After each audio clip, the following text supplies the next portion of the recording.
अस्सलाम वालेकुम। पर दोबारा से एसआर की अदालत के चैनल पर एक नई वीडियो लेकर आ चुका हूं। मेरे साथ खास बातचीत करने के लिए मियां शिराज अजरी साहब जुड़ चुके हैं। अजरी साहब, बहुत शुक्रिया कीमती वक्त देने के लिए। नवाज़ शिराज साहब, बहुत शुक्रिया। अजरी साहब, जरा ये बताइएगा, एक लेटर देर रात से जारी हो रहा है, सोशल मीडिया के हर प्लेटफॉर्म पे हम उसको अक्सर देख रहे हैं और काफी लोगों ने मेरे को भी वो लेटर भेजा है। तो मैं थोड़ा सा समझना चाहूंगा। नेशनल कॉन्फ्रेंस ने अक्सर जो है मैंडेट जावेद अहमद राना को ही दिया है, नो डाउट। क्या हकीकत में लोगों की मांग है कि मेंढर में नेशनल कॉन्फ्रेंस का मैंडेट जो है वो चेंज होना चाहिए सर? बहुत शुक्रिया, आपने बड़ा इम्पोर्टेंट इश्यू लिया है आज। बात समझने की यह है कि नेशनल कॉन्फ्रेंस का मैंडेट चेंज करने की कोई बात अगर कर सकता है तो फिर वो जो नेशनल कॉन्फ्रेंस का ओहदेदार है वो कर सकता जी। है। जबकि मैं बहैसियत सेगमेंट इंचार्ज मेंढर जी। और सूबाई सेक्रेटरी होने के नाते से इस बात की वजाहत करता हूं कि मैंने वो जो ओपन लेटर देखा है, उस लेटर में कोई भी ऐसा शख्स नहीं है जो नेशनल कॉन्फ्रेंस का ओहदेदार हो और जी। उसमें एक बड़ी तादाद उन लोगों की है। हालांकि मुझे बड़ा अदब है, बड़ा एहतराम है, कुछ लोगों के नाम उसके अंदर डाले गए हैं। मैंने बहुत सारे साथियों को फोन किया, वो कहते हैं जी हमें इस लेटर का पता ही नहीं है और पसे पर्दा क्या है क्या नहीं है। लेकिन जहां तक बात है नेशनल कॉन्फ्रेंस का वर्कर होने की, तो जी। नेशनल कॉन्फ्रेंस का वर्कर वही है या किसी भी तंजीम का वर्कर हो, चाहे वो पीडीपी का हो, चाहे वो कांग्रेस का हो।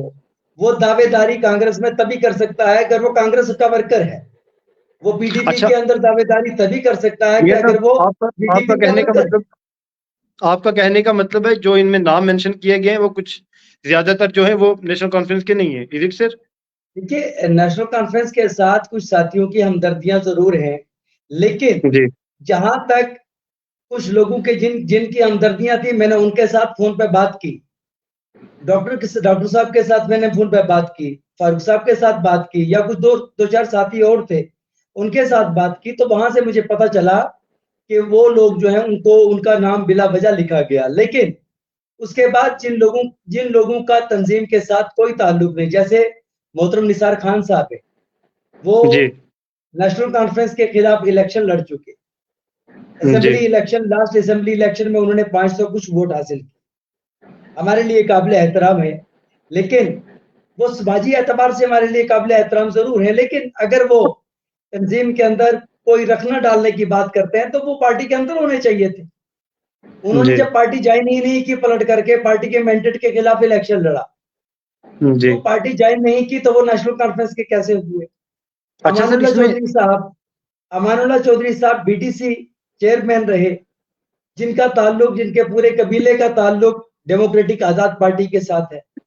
जी। वो वो कैसे फारूक अब्दुल्ला साहब को कह सकते हैं, या अशफाक भाई जो कि यहाँ से डीडीसी सी कंस्टिट्यूंसी से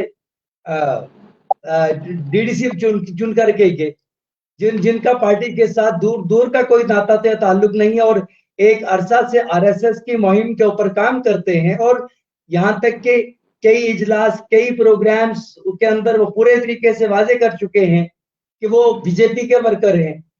तो मुझे ये बताइए कि आप नेशनल कॉन्फ्रेंस के मैंडेट का फैसला आरएसएस करवाएगी?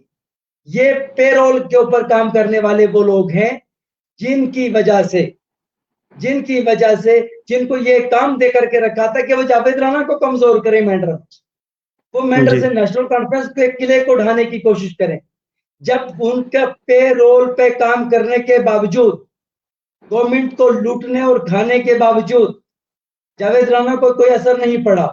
और लास्ट अच्छा सर, पार्लियामेंट्री मियां इलेक्शन साहब। में मेंढर से भारी अक्सरियत में नेशनल कॉन्फ्रेंस को वोट पड़े। तो अब उनको जवाब देना मुश्किल हो रहा है, और वो चंद लोग हैं जो बैठ करके ये ऐसे प्रोपेगेंडे करते हैं जिसके जरिए से ये लगे कि नेशनल कॉन्फ्रेंस कमजोर हो जाएगी। डॉक्टर फारूक अब्दुल्ला को बेवकूफ शख्सियत नहीं, एक मयानाज वो हस्ती है कि जिन्होंने मुसलसल जम्मू कश्मीर के अंदर इक्तदार में रह करके या इक्तदार से बाहर रह करके कौम के लिए काम किया। इसमें सर शेख मोहम्मद अब्दुल्ला जरा सा साहब की रोकना तहरीक को चाहूंगा। आगे बढ़ाया है। क्या उनको इस कदर कोई बेवकूफ समझेगा? क्या हम उनको बेवकूफ बना देंगे कि एक लेटर लिखेंगे जिसका ना आता है ना पता है, जिसका जिसका नशर करने वाला फिर कोई ना कोई लेटर लिखने वाला नीचे उसके जो पब्लिसिटी सेक्रेटरी होता है उसका नाम होता है, उसके अंदर कोई पब्लिसिटी सेक्रेटरी का नाम नहीं है।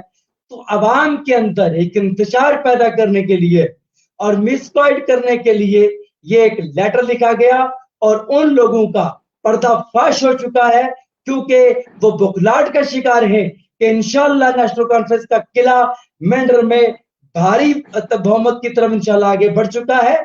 जावेद राणा साहब की क़यादत में खित्ता पीर पंजाल में भी और बिलखसूस मेंढर के अंदर नेशनल कॉन्फ्रेंस कामयाबी हासिल करेगी। अच्छा फिर ये बताइएगा, चंद दिन पहले मेंढर से कुछ लीडर श्रीनगर पार्टी हेडक्वार्टर में पहुंचते हैं और वहां पर सारे लीडर अपनी अपनी एप्लीकेशन देते हैं कि मुझे मैंडेट दिया जाए। 3 से 4 लीडर जो है वो गए, तो उस पर क्या बोलेंगे आप?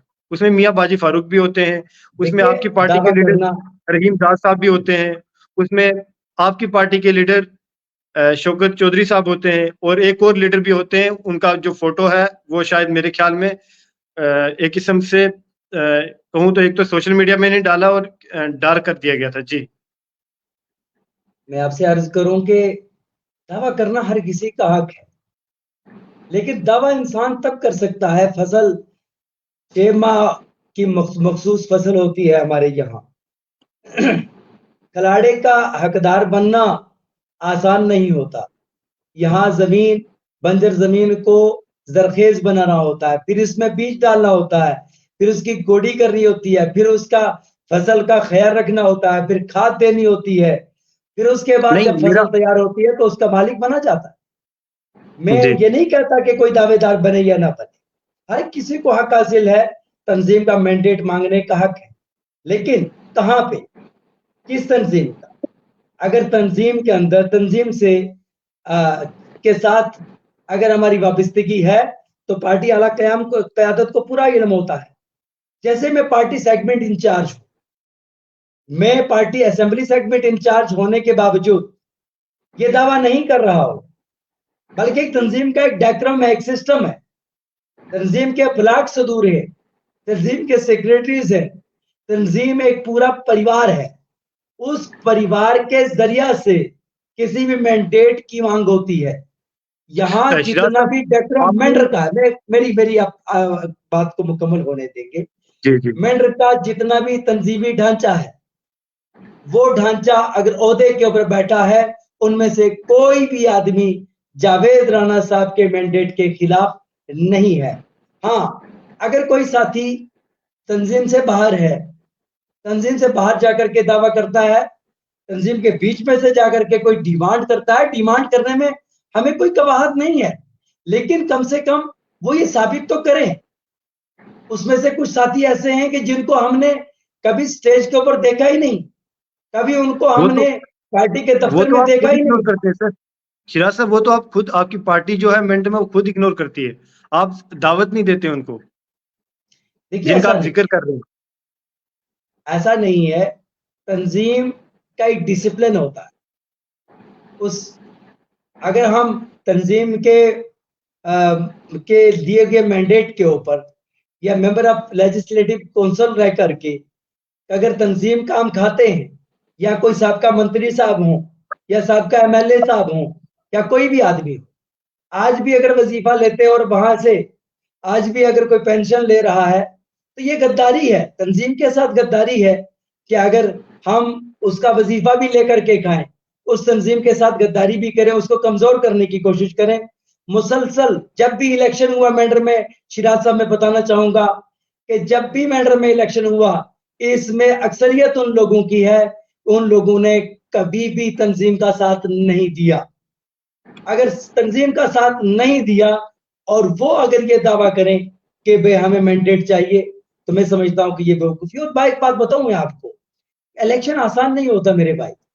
आज की तारीख में असेंबली इलेक्शन लड़ना आसान मामला नहीं कि एक मैंडेट उठा करके लेकर के चले आएंगे और फिर हम ये दावा कर देंगे कि जनाब हम तो इलेक्शन जीत गए। यहाँ एक जंग है, और मेरे तो वो कुछ साथी ऐसे हैं कि जिनके पास पोलिंग बूथ क्या पता नहीं है कि कौन सा पोलिंग बूथ कहां पर है, कौन सा पोलिंग स्टेशन कहां पर है, कहां पर कौन सी कम्युनिटी का वोट है, कहां पर कौन लोग आबाद है, किस गांव के कितनी पंचायतें हैं, किस किस इलाका के अंदर कितनी बड़ी आबादी है। जिन लोगों को अभी तक ये इल्म नहीं है, तो सिर्फ इसलिए ये कोई मैंडेट नहीं मांगना चाहते। इनको पता है, अच्छा सर, इनको पता है कि ये ठीक है। इलेक्शन नहीं लड़ सकेंगे, लेकिन सिर्फ इसलिए कि हम तबका को कैसे कमजोर करें, बिरादरी को कैसे कमजोर करें, कि किस तरीके से हम इलाका को कमजोर करें।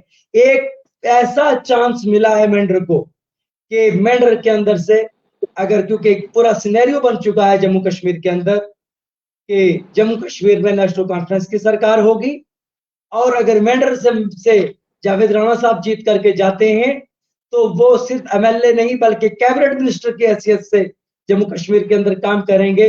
अब यही लोगों को खदशात है कि हम उनको कैसे रोक पाए, और इनको रोकने अच्छा के ये लिए ऐसी बताइएगा तमाम साजिशें क्या की जा साहब, रही। देखिएगा, आपके ही पार्टी के लीडर जिनको आप कहते हैं कि वो हमारी पार्टी से जिनको कहते हैं कि आप वो हमारे डीडीसी भी हैं, हालांकि उन्होंने इंडिपेंडेंट होकर इलेक्शन लड़ा था, मियां बाजी फारूक साहब, वो भी पिछले दिनों मैंडेट के लिए गए थे।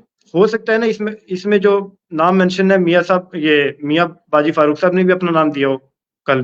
देखिए मेरी बात हुई थी इसका उनके मतलब साथ। जावेद अहमद राना चाहते होंगे कि जावेद अहमद राना को मैंडेट न मिले। देखिए मेरी दावा करना अच्छी बात है, हर कोई दावा करता है, मैं भी दावा कर सकता हूँ, मैंने भी दावा जी किया है, मेरा भी पैनल में नाम। लेकिन जी मुझे ये देखना है कि मेंढर से सीट कौन जीत सकता है।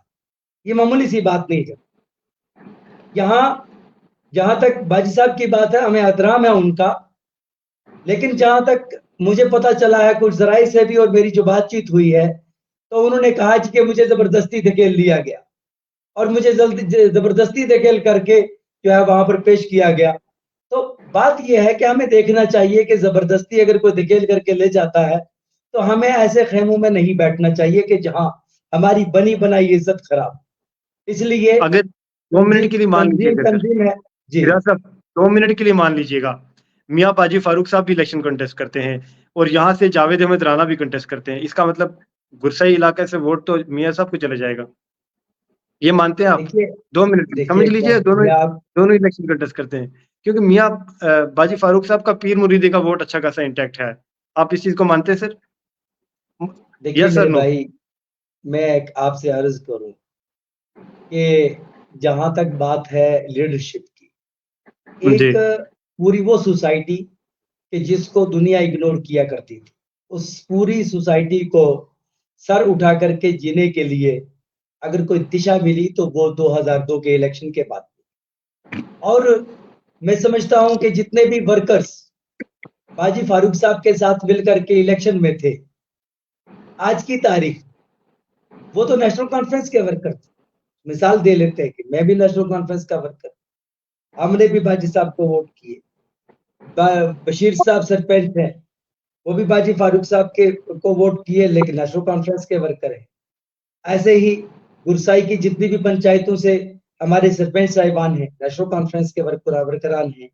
मेरे भाई, चंद लोगों से इलेक्शन जीता नहीं जाता, हराया जाता है, हराया जा सकता है। बाजी साहब इतनी इतनी ऐसा ऐसा कोई भी कदम नहीं उठाएंगे, मुझे उम्मीद अगर है मैं बोल रहा कि हूँ जिसमें वो फिराज साहब, अपनी अगर कर लेते अपनी 2 मिनट के, क्रेडिबिलिटी सुनिए, मेरी गुजारिश सुनेंगे जनाब। बात अच्छा यह है 2 मिनट मान लीजिए ना, दो दुनिया मिनट मान आज लीजिए, का अगर अगर वो लड़ जाते हैं, जावेद अहमद राना साहब के अगेंस्ट लड़ते हैं अगर बाजी साहब, तो क्या सिनेरियो रहेगा? मैं आपसे अर्ज करूं, ये कौम बहुत सियानी कौम है और बाजी साहब भी सियाने हैं। लोग वोट जो है चंद टुकड़ियों में कभी तकसीम नहीं करें। वोट उसी जानिब जाएगा। मेंढर में दो बड़ी तंजीमों के बीच में लड़ाई होती है और दो बड़ी तंजीमों और दो बड़े लीडरों के बीच में मुकाबला आराई होती है। ऐसे में हर कोई अपने वोट को एक समत लेने की कोशिश करेगा और वो नतीजतन आपको पता है कि वो उसी जानिब जाएगा, क्योंकि मैं कयास आराइयों के ऊपर कभी यकीन नहीं रखता, ना मैं सपोज करता हूं, क्योंकि मुझे पता है कि कल के नताइज क्या होने हैं। ये इलेक्शन है मेरे भाईजान। मियां साहब इलेक्शन के मैदान में थे, मैं मिसाल देकर के आपसे बात करता हूं। लोगों का जी, एक मन बन चुका था कि हमने भारतीय जनता पार्टी को इलेक्शन से बाहर रखना है, चाहे उसकी ए टीम हो, बी टीम हो, सी टीम हो। तमाम साजिशी अनासर को मुंह तोड़ जवाब देने के लिए जब लोगों ने मन बनाया, तो बड़ी से बड़ी ताकत और हिंदुस्तान की सपोर्टेड बीजेपी से सपोर्ट लेकर के आने वाली अपनी पार्टी के कैंडिडेट को और यहां तक के पीडीपी की कैंडिडेट को मोहतरमा महबूबा साहिबा जो कि चीफ मिनिस्टर जम्मू कश्मीर की साबका रही हैं, उनको भी लोगों ने हराया। और बहुत सारे लोग जो बड़े बड़े दावे करते थे आकर के, जो दूसरी तंजीमों में बैठे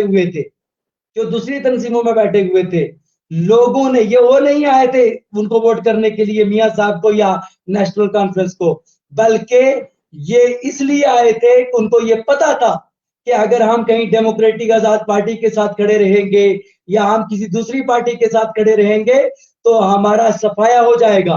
क्योंकि अवाम फैसला जब लेती है तो एक तूफान की शक्ल में लेती है और सैलाब की शक्ल में लेती है, और वो सैलाब हमेशा जावेद राणा साहब ने थामा है। और मैं ये उम्मीद करूंगा कि अगर कोई साथी जहन में ऐसा ख्याल रखता हो तो वो ऐसा कदम ना उठाए कि जिससे वो खुद भी हल्के हो जाए और कौम भी उनको देर पर माफ नहीं करेगी। क्योंकि क्या इसलिए कि अगर नताइज खराब होंगे तो वो कौम भी उनको माफ नहीं करेगी और ये वक्त भी उनको माफ नहीं करेगा। क्योंकि अगर कोई मेंढर से दूसरा एमएलए जीतता है, मैं तस्वुर भी नहीं कर सकता, लेकिन अगर बाई वे जीतता है तो वो एमएलए बनेगा। लेकिन जावेद राणा साहब सीनियर मोस्ट लेजिस्लेचर हैं, ऊपर सिनेरियो क्लियर है, जम्मू कश्मीर की लार्जेस्ट पॉलिटिकल पार्टी के तौर पे नेशनल कॉन्फ्रेंस ऊपर करके आ चुकी है। और अगर जावेद राणा साहब मेंढर से भारी अक्सरियत से कामयाब होते हैं तो मेंढर को, पूरी मेंढर को कैबिनेट का मौका मिलेगा और जितने मसाइल होंगे उनका इजाला करने का मौका मिलेगा। और अगर इसके बीच में कोई शख्स साजिशी बनेगा तो उसको कौम कभी नहीं माफ करेगी। अच्छा, एक बात चल ही रही है, ये बताइएगा मुकाबला किसके साथ रहेगा? पीडीपी के साथ या इंडिपेंडेंट लीडर्स के साथ?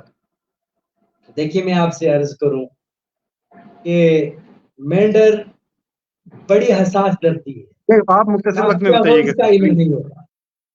कब क्या मुख्तसर हो वक्त में पूरे बताइए, देश के अंदर, मुकाबला किसके साथ है? यहाँ तक नहीं, कि फिर पूरे भी देश में आपका तजर्बा हसास होगा ना सीट, सर। बड़ी हसास सीट मेंढर की मानी जाती है।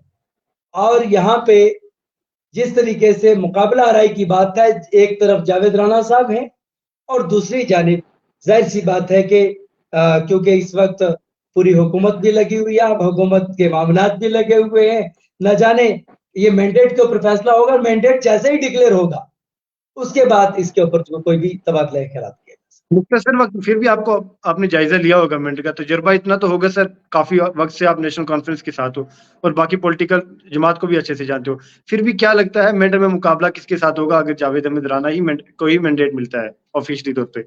देखिए, यहाँ पर क्योंकि मैं किसी को कमजोर नहीं कह सकता, क्योंकि बीजेपी तो एक बड़ी साजिश के साथ मैदान में है और उसके साथ साथ बहुत सारे साजिशी अनासर भी काम कर रहे हैं। पीडीपी एक बड़ी मजबूत जमात है। अब ये है कि ये क्योंकि क्यास उसके बात नहीं होगी, हकाइक पर बात होगी कि जैसे ही मैंडेट डिक्लेयर होंगे मैं उस दिन इंशाल्लाह आपके सामने इस चीज के वजाहत करूंगा। अच्छा, इशफाक साहब को अगर मैंडेट मिल जाता है, बीजेपी का मिल जाता है या किसी और तंजीम का, तो मुकाबला क्या लगता है फिर? मेरे भाई, अशफाक भाई के साथ जो लोग गए थे वो लोग खुद तौबा कर रहे हैं कि हमने से गलती हो गई।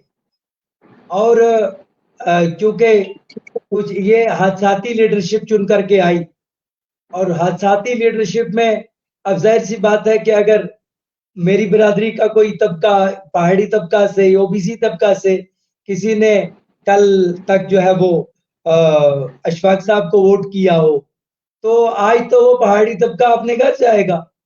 उसमें तो बहुत सारे लीडर मौजूद थे, उसमें पीडीपी की लीडरशिप क्योंकि इलेक्शन पार्टिसिपेट नहीं कर पाई थी, उन्होंने पीडीपी वालों को भी बेवकूफ बनाया, उनका भी वोट ले लिया था। उधर मुर्तजा खान साहब भी इलेक्शन पार्टिसिपेट नहीं कर पाए थे, सीट रिजर्व थी, उनका वोट भी ले लिया था। तो उनको अपने तबके का तो वोट ही नहीं मिला था, ये तो पहाड़ी वोट था।